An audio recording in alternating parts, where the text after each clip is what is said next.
តោះសួស្តីអ្នកទាំងអស់គ្នាចឹងថ្ងៃនេះយើងក៏លេចមកវិភាគទៅមើលពីក្រាបតម្លៃហាងឆេងមាសចឹងនៅវេលាម៉ោង12ថ្ងៃត្រង់រសៀលនេះគឺតម្លៃហាងឆេងមាសបានធ្វើការជួញដូរនៅតម្លៃ$4552នៅក្នុងមួយអោនចឹងបើយើងក៏លេចទៅមើលជើង support របស់វាគឺនៅតម្លៃ$4510ហើយ resistance គឺ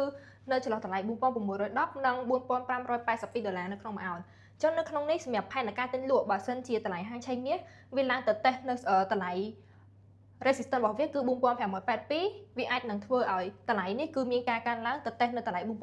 4610ហើយបើសិនជាវាមានការធ្លាក់ចុះវាអាចមកតេស្តនៅជើង support របស់វាគឺ4510អញ្ចឹងសម្រាប់ពីខ្ញុំទៅអ្នកទាំងអស់គ្នាអាចចូលធ្វើការទិញលក់បែប short term បានបែបខ្លីៗបាន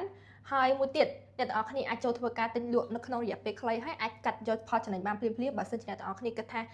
ទទួលផលចំណេញបានច្រើនហើយមួយវិញទៀតសម្រាប់អ្នកទាំងអស់គ្នាដែលគាត់ចង់យកដឹងបន្ថែមពីការមើលតម្លៃឬមួយក៏ចង់ចេះពីមូលដ្ឋានគ្រឹះនៃការទិញលក់ហាងឆេងមាសនៅថ្ងៃទី